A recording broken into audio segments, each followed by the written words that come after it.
Good morning, good afternoon, good evening, wherever you are on planet Earth. I'm Paul Elam with a voice for men and an ear for men. And I am here to have a post-conference discussion, chat, conversation with one of the speakers and a member of the ABFM team, Lucian Valsan. Post-conference discussion, chat, conversation with one of the speakers and a member of the ABFM team, Lucian Valsan. Post-conference discussion, chat, conversation with one of the speakers and a member of the ABFM team, Lucian Valsan. Post-conference discussion. Oh, seriously, what the hell is that? Oh, I bet. Hang on.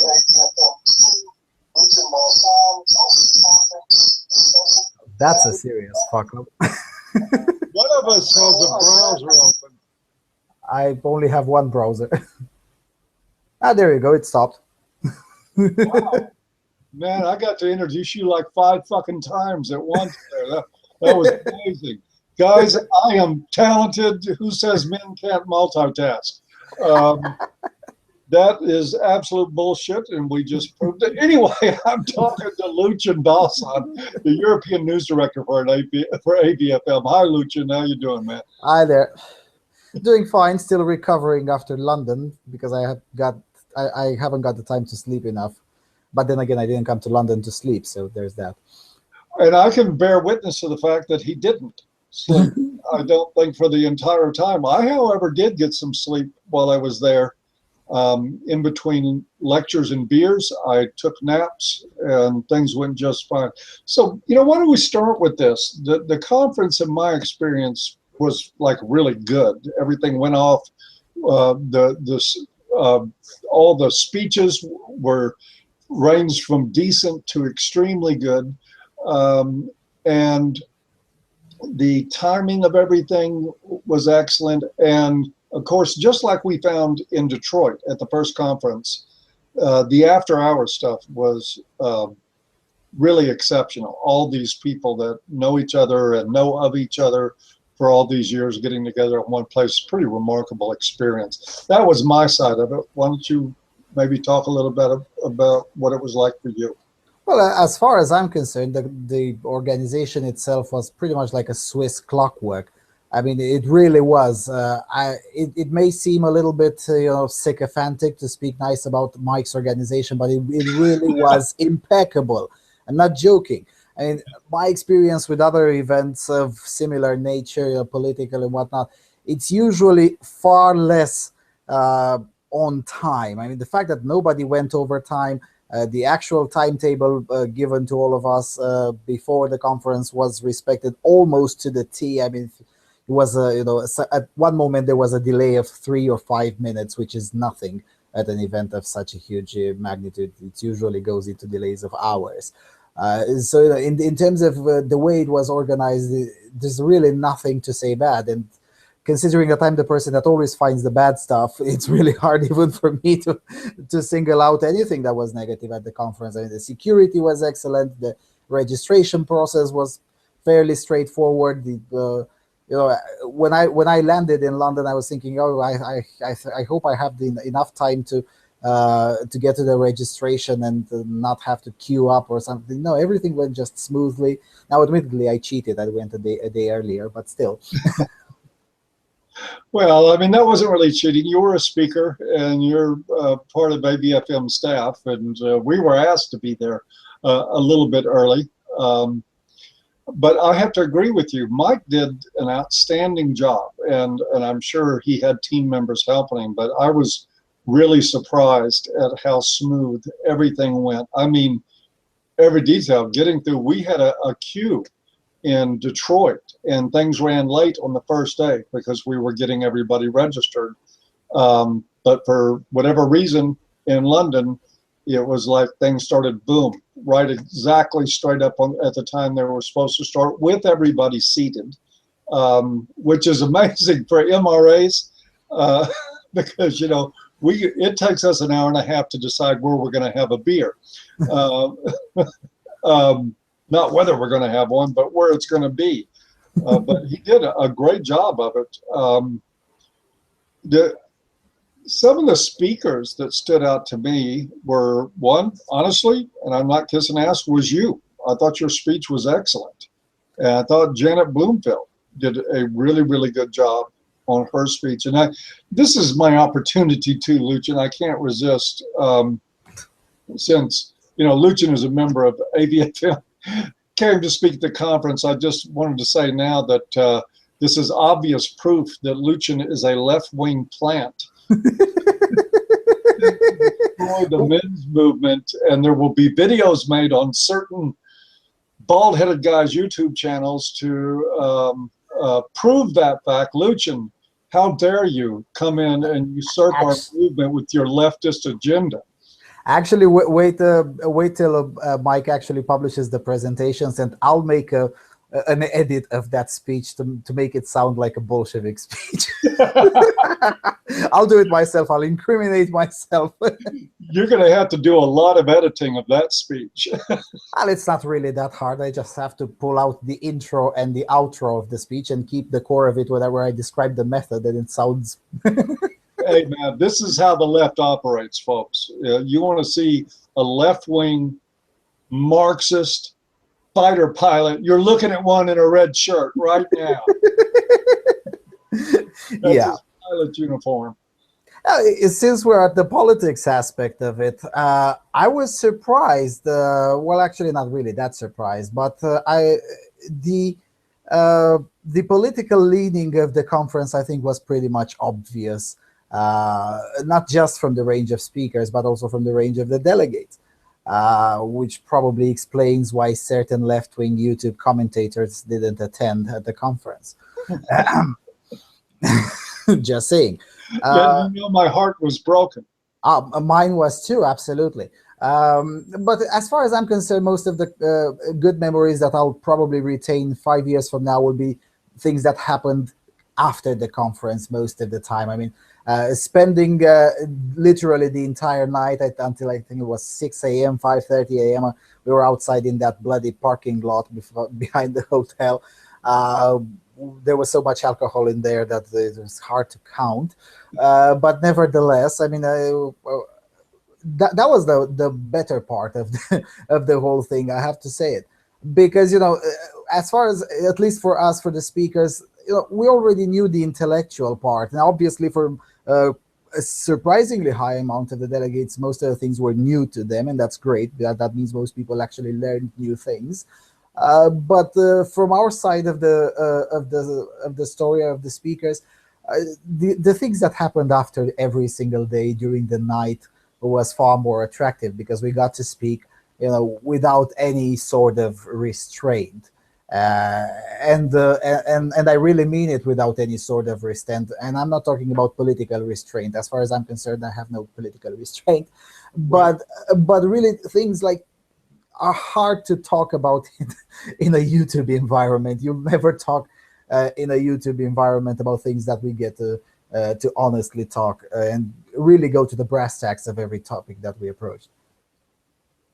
Yeah, I'm going to be interested to see, really, honestly, because I've lived with to me, the absolutely vapid accusation of being a leftist for 8 years. And anybody that actually knows anything about me knows that's bullshit. But I'm just going to be interested to see what I guess I want to say the leftist truthers out there about ABFM have to say about this lineup, about what was said at the conference itself, what was said in the speeches. I mean, there were points of it, I'll be honest with you, that were too traditionally conservative for me. Some whiffs of gynocentrism in the speeches. But of course, unlike feminist movement, we do have diversity of ideas, and we don't just shut people down for expressing something that may not be in lockstep with most of the people at the conference. We got to let those ideas in and let people talk. But I'm going to be really fascinated with the Paul and Dean are leftists, and now apparently Lucian is. I want to see what that crowd has to say after they see the lineup of 20 speakers that will be coming online. All these speeches will be there unedited for people to see. Well, I'm wearing a red shirt, and I had a topic. I had a speech about agitprop. I mean, what more evidence do you need? As far as the diversity of ideas is concerned, we even had one of the speakers. And I'll apologize for not remembering the name, but it was the guy who talked about the effects of porn.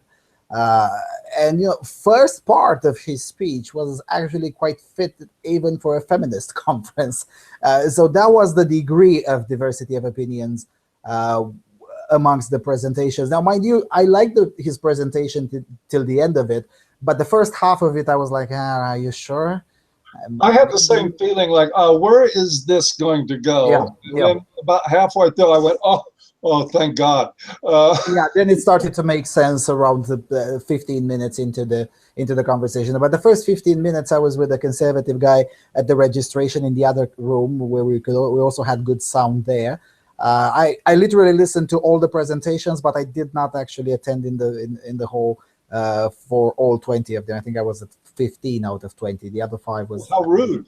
How rude! Yes, I know. But at one moment, it was very hard to find the proper seat.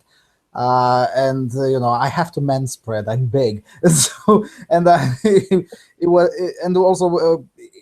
would have been far ruder to start making comments in the middle of the speech, into the actual hall where the speech was being held. But in the other room, it was easier. So anyway, I was with this conservative guy in the other hall, and 10 minutes into that guy's speech, we were like, is he sure about that? I mean, has he read that study and that study and that study and that study? So in that regard, I was very happy with the diversity of opinions allowed. I mean, even with that lady, again, I'm not very good with names, but I remember all the talks quite in great detail. You're probably talking about Kathy Gingell, the one from the conservative woman, yeah. Even that one was good. I mean, yeah, sure, yes. Some whiffs of maybe a little bit too traditional gynocentric for my taste, but nevertheless good. But then again, I'm a conservative, so of course I liked it. I mean, for the vast majority of time, there were I couldn't say, well, this is highly idiotic. I mean, there was never such a moment. Even when things that I fundamentally disagree with were said, at least I could understand where the speaker is coming from. So, yeah, and it would be incredible to me to think that we would have 20 speakers over 3 days, and that I would agree. If I agreed with the other 19 speakers, everything they said for 3 days, then screw it. We are in an echo chamber. And yes, probably shouldn't be having a conference. But I heard a few things that I didn't agree with and stuff, some things that I agreed with very passionately.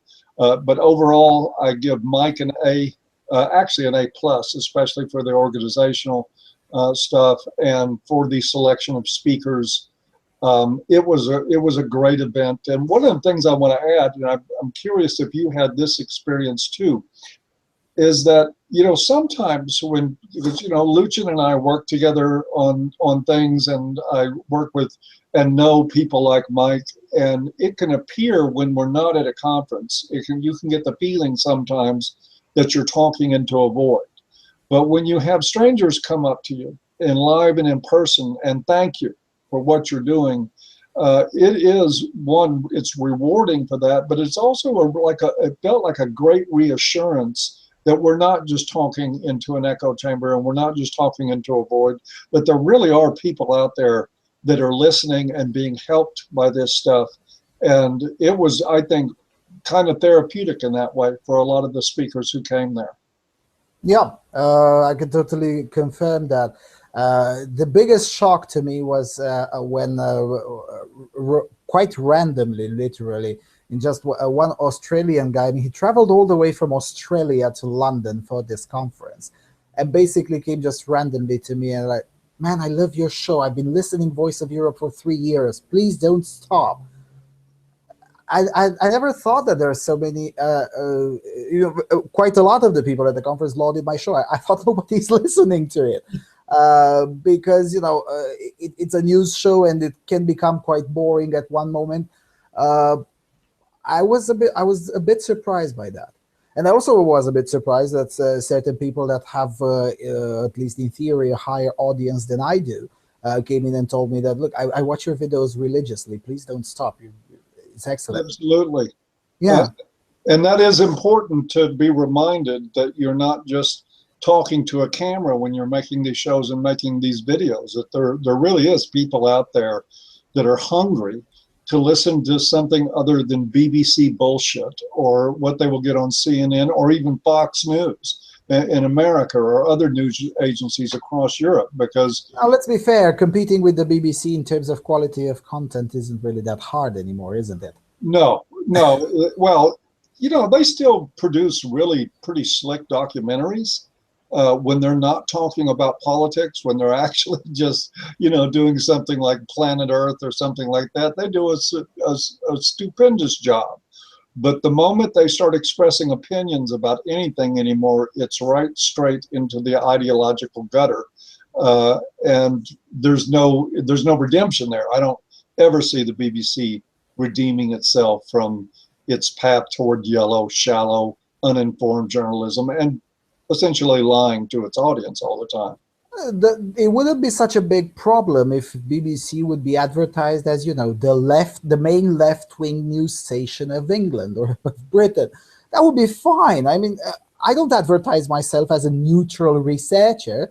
It's pretty obvious for everyone. You're conservative, libertarian, that's what you get. If you don't like it, tough luck. I don't have to please everyone. I'm not here to be popular.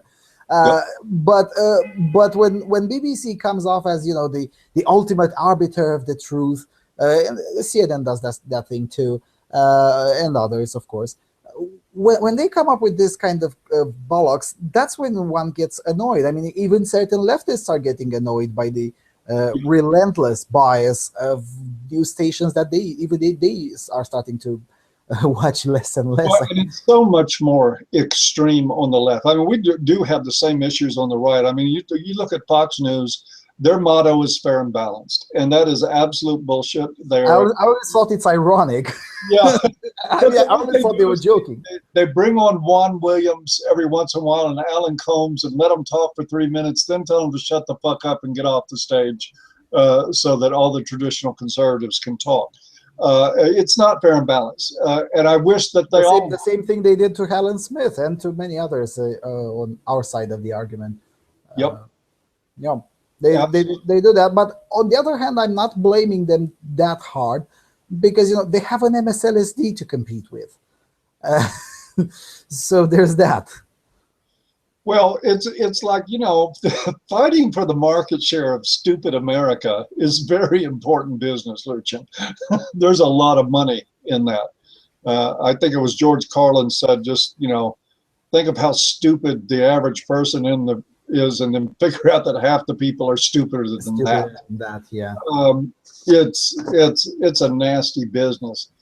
Anyway, back to the conference. I will be the first to proclaim publicly that I got a kiss on the cheek from Peter Lloyd.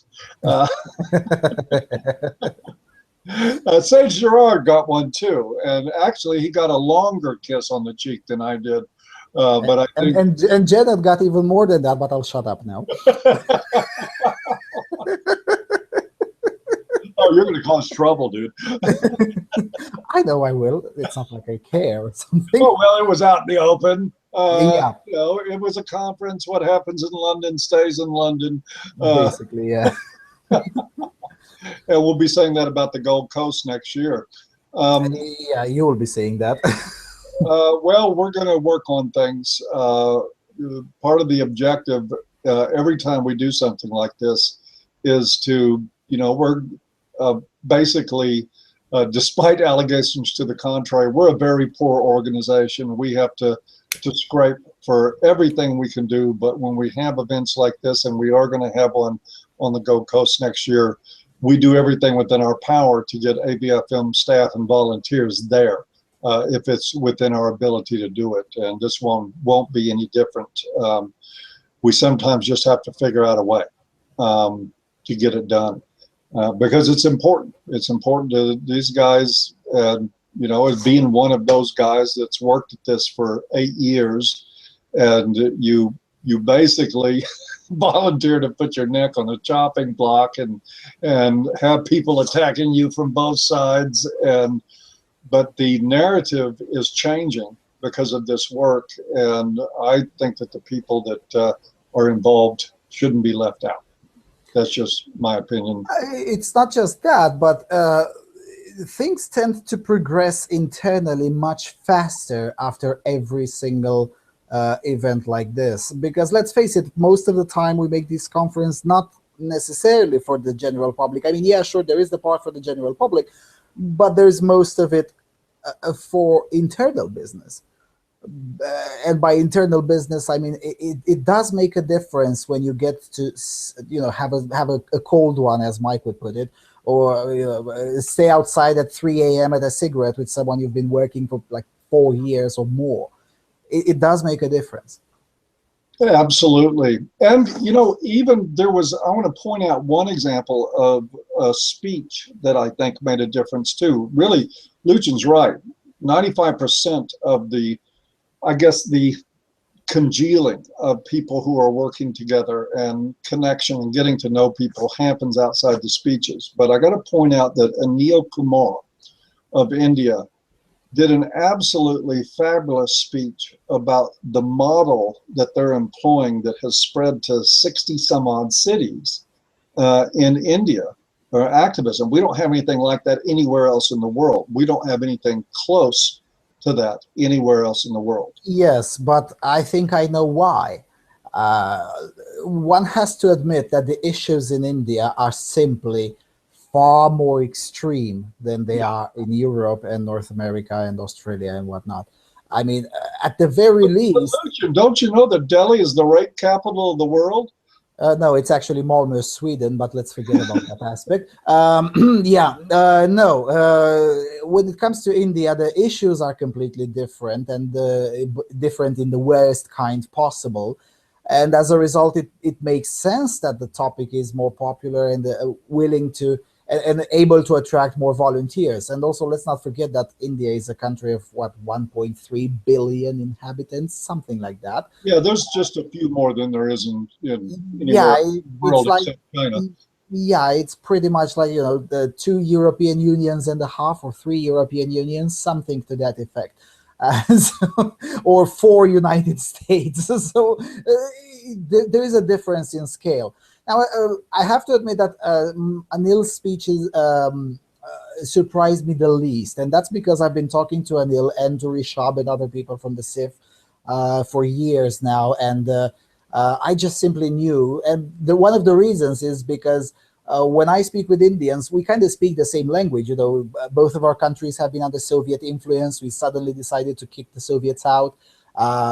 Similar issues with transition to a market economy. Now, admittedly, India was slower than my country, but then again, because it's 40 or 60 times bigger, amongst other things, and less homogeneous.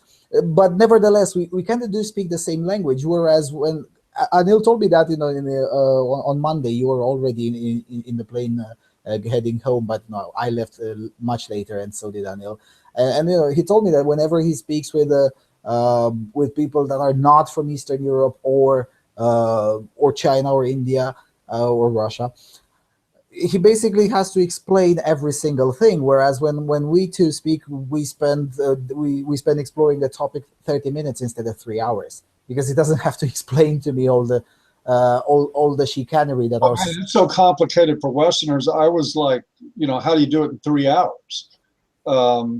I mean, just even understanding something, at least for me, and maybe I'm dumb, but understanding something as complex as Hinduism is a big task to take on, because it's not, you know, a simple single deity. There's many, many factors that go into that. The religious history of India is very complicated and sometimes frictional. And all these things play into that, and probably, you know, that makes sense. But what I don't think it is just population and just severity of issues like 468 and dowry law and and all things. Those things are like really important. Plus throwing guys off of trains if they wander into the wrong car is kind of important. You know, here we just tell them not to manspread. In India, if you're sitting with your legs together in the wrong car, they'll throw you out while it's still moving. So that is more severe. But the intriguing part of Anil's model of what they did with the SIF, the Save Indian Family Foundation, was that they brought men together with some sort of reward involved. It wasn't just bringing them together to work. And that's what we do, you know, that's all Americans know how to do, is work. We think in terms of work. And that sick idea and mentality has spread a lot throughout the world. What they've done in India is bring men together to connect to each other and to have some fun. And focused on that, focused on not burning people out, focused on the connections, focused on community, and focused on support. And it really grew quickly when they started doing that instead of just focusing on protests. But along those lines, the protest increased naturally. The activism increased naturally, and they really didn't have to push for it. It was just naturally born out of this connection. So we've made a decision. We don't have a date set. We don't even exactly have a year set. I'd like to do it next year, but it may be as late as 18. We're going to send a delegation to India to meet these people from ABFM. We're going to send a delegation to meet everybody there. I've always wanted to meet Umachala and some other people that have been doing great work there for years anyway. But we want to go look there, look at that model, and see which parts of it may be transferable or replicable in Western culture, and start looking at seeing if we can do the same thing the Indians do, because they're, frankly, and whether it's because of population and severity of issues, whatever they're doing is light years ahead of us. And we need to seize that and learn from it. No, I don't disagree, except that I think I already know, and history will probably prove me right. I think I already know why it works on there and why most of that model will not successfully be replicated anywhere in Europe or North America. First of all, there is this cultural background. In India, there is a tradition to get people in general, not just men, together to just simply meditate about their problems whilst they're having fun.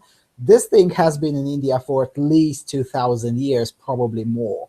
None of that has ever been in Europe since the Roman Empire.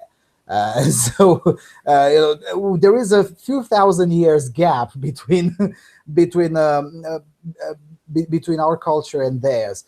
So you know, it's a lot easier to appeal to that cultural sense in India, and a lot harder to appeal it here. I mean, how convincing a bunch of individuals in Europe to come to a club, you know, so like a social club or something, to meditate about their problems whilst they're having a beer. Yeah, that's not gonna work. It's just not gonna work. That is definitely the non-transferable part for America too. Yeah, absolutely. Nobody's going to do that. However, I'll point out that in the 80s and early 90s, that there was a rather robust mythopoetic movement in the United States with gatherings of men that reached large numbers. And they were right on the edge, but they fell apart when it started becoming political. The moment that they grew together, they formed a large community, and then they were faced with bringing that message to the world instead of keeping it internal, and they fell apart. Which I suspect the same thing would happen with this one if it were to be replicated in that format.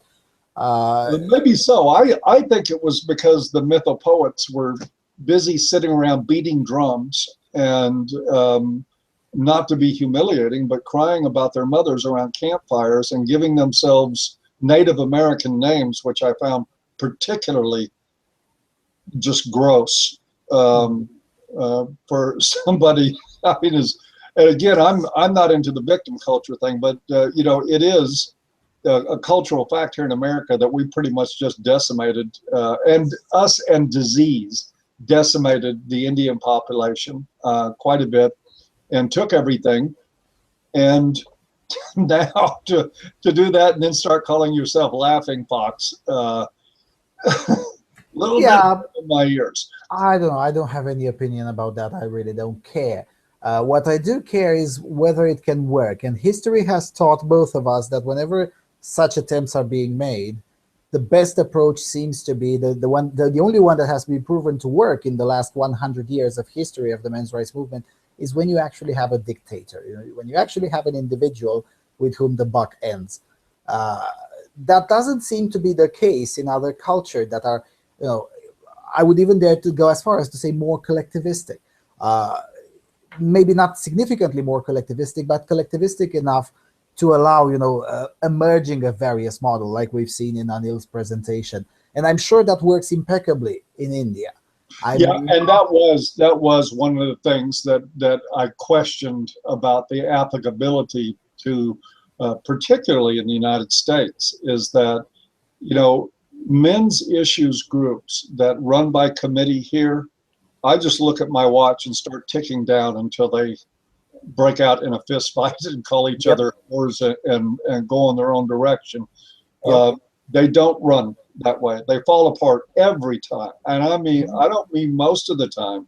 I mean every time. If there's not somebody absolutely in charge that can earn the trust of the people that volunteer there, then it ain't going to work. So that is a big deal. What you're bringing up, that point that you're bringing up now, is a huge deal. And I think, and I could be wrong on this, but I suspect it is it's partly culture, of course, but it is also partly biological. Back in the 90s, I used to work for an organization that taught, in theory, it had a lot of activities, basically helping very, very poor people from the rural parts of Romania. Right after communism fell, it was an appalling situation. I'm glad most of it solved. But, in the 90s, it was obviously still bad. And, I worked for that organization. I was teaching young kids, teenagers, or 9 years old, 10 years old. I was teaching them to use a computer. With the understanding that 10 years later that would be a mandatory skill anyway. So, even if you're with a poor background, knowing how to use a computer definitely helps. At the end of the day, most of those voluntarily signing up for my classes and for my part of the organization were young boys. There were at least 3 other organizations that did the same thing, but they weren't ran as I was running them, which is basically in a dictatorial fashion. Yes, I had 3 other people who'd also hold the classes. I would hold the least amount of classes. I would take care of organization. But no decision was made by committee. All of the decisions were made by me and me alone. And I was accountable to the chief of the organization, who was also the founder and obviously the absolute dictator. The other 3 organizations disappeared in less than 2 years. And all the poor children were now flooding the organizations I was part of. The organization I was part of, I worked for them for 3 years and a half, and then I left, and the organization still exists today, 20 years into it, and still doing similar activities, just no longer here in a neighboring country. But it shows to me that it not just in political issues, but generally in things that attempt to address social issues, because after all, this was a social issue. Communism pretty much fucked it up in the rural area. It was a social issue, and various organizations tried to fix it, and for the most part, they succeeded, believe it or not, wherever the state failed. But it always makes me wonder, Lucian, why the people who actually have experience with communism and the extreme left are never the ones that are advocating for it. Oh, you would be surprised. We have a few nostalgics here. We can export them to the United States if you want. Please don't. Well, actually, I was joking with a friend of mine that if you are to bring, I routinely drink a beer once in a few months with a very old Bolshevik guy. I mean, a genuine Bolshevik who has been a lifelong communist, who genuinely believes that Lenin was the greatest idea possible and things of that nature. Even that guy hates the modern left. and just to get an impression on how far left is the modern left. Anyway, the point I was trying to make is that whenever there is something attempting to address these kinds of social issues, it just seems to work better when there is a this kind of hierarchical dictatorial fashion. It doesn't need to be draconic or oppressive, pardon my expression, but it has to be in a more structured way. Oh yeah, and Whenever it's attempted by committee, draconian, because MRAs will tell you to go fuck yourself in a very quick heartbeat if you try to become draconian with them. Everybody in this movement that I know, and I'm speaking directly of ABFM here, they're there because they want to be. And I don't ever tell anybody to do things. I make organizational decisions at the top, but I never say, Lucian or somebody else, go do this or that, like that, because I really don't want to be told to fuck off by people that I like. And I don't want to lose volunteers. So you have to create an environment that allows them to take their talents and apply it as much as possible and try to offer some kind of reward, even though we're poor as shit. And sometimes that's just getting somebody to a conference, which is why, again, that sort of thing is really, really important to me. Lucian, I'm about out of time. I have I don't know what time it is where you are. 4:40 p.m. Oh man, and your day's done and mine's just starting. But I've got an appointment at 9 o'clock. Do you have anything else to say about the conference before we close out and go our merry way for this day? Yeah, probably one last thing that I want. Whenever it will be again in Europe, let's have it in the nicer part of Europe. For two reasons. The first one, of course, being the expenses. It's significantly cheaper to have it in, let's say, Warsaw or Belgrade. And secondly, we can smoke like civilized people. Me and Karen absolutely hated the continuous wind blowing from the Thames, and for chain smokers is killing us. Yes, I will testify for that Lucian is indeed a chain smoker. He outsmokes Karen Strawn. The first time I met him, he just walked in off the street. I saw this guy come in, long flowing hair behind him. So it's great, that's Lucian Valsan. So I followed him up to the registration desk. We hugged, and 30 seconds later, we were in the smoking area. That's how things work. I mean, that's how I roll. So yeah, there is a lot to be said for that, and there's a lot to be said for picking different locations. We are going to do ICMI 17 in the Gold Coast in Australia next year, and we've already computed, I can't quote anything right now, but we have a facility in mind there, and we have an idea that the ticket prices are going to be eminently affordable. Of course, it's going to present a challenge for people not in Australia to get there, because Australia is a long way from everywhere. But Australia also has very serious problems with feminism, very, very serious. And I think it's the country with the second most feminist infiltrated media after Sweden, and I'm not joking. Yeah. I mean, in Britain, in the United States, in Canada, in France, in Germany, why not? It's very easy to identify what are the non-feminist outlets. In Australia, I don't think there is one. Well, other than Anti-Feminism Australia and people that we know sometimes personally. But other than that, we're expecting a battle there to get this conference done. I mean, we're determined, and I think we have a solid venue. But we know that the White Ribbon organization, which is probably one of the most corrupt organizations in the world, hates our guts, and we're proud of the fact that White Ribbon Australia hates our guts. I like being hated by crooks. I really do. Yeah, well, it was particularly funny when they demanded action from the Australian Parliament, because we were poking fun at them and exposing their internal papers on our site, and I was like, really? What? I mean, it just goes to show that if feminists were to ever achieve unlimited power, they would be far worse than any totalitarian imagined so far. I mean, even Stalin understood that he couldn't control what other people say outside of his sphere of influence. But it seems that Australian feminists don't get that. Yes, they were on the floor of the parliament saying that that somebody had to do something about a voice for men.